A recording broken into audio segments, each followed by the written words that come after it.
Kita beralih ke berita lainnya, Tribuners sampah kembali menumpuk di selokan depan gedung Pasar Mardika Ambon.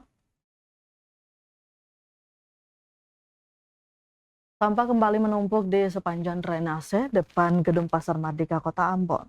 Pantauan tribunambon.com Senin 16 Februari 2026, drainase sepanjang 50 meter itu dipenuhi tumpukan sampah. Sampah yang didominasi plastik itu bercampur dengan sayuran busuk hingga kulit jagung. Tak hanya itu, bau dari tumpukan sampah juga menyeruak. Sementara itu, tempat sampah yang disediakan pemerintah sudah terisi penuh. Salah seorang pedagang, Rahmat Hidayat, mengatakan tumpukan sampah ini belum diangkut dalam sepekan terakhir.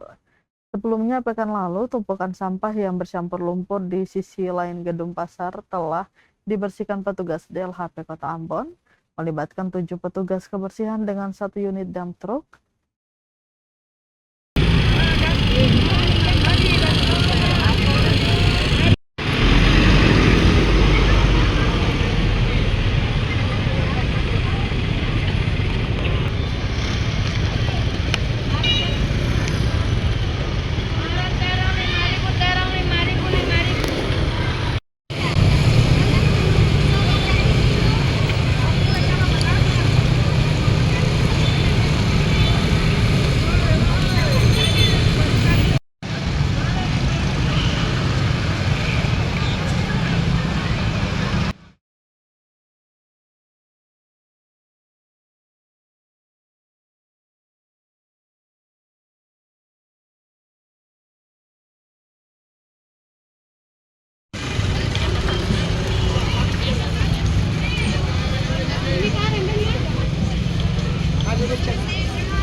Taklah lagi burung-burung bernyanyi.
Download Tribun X sekarang, menghadirkan lokal menjadi Indonesia.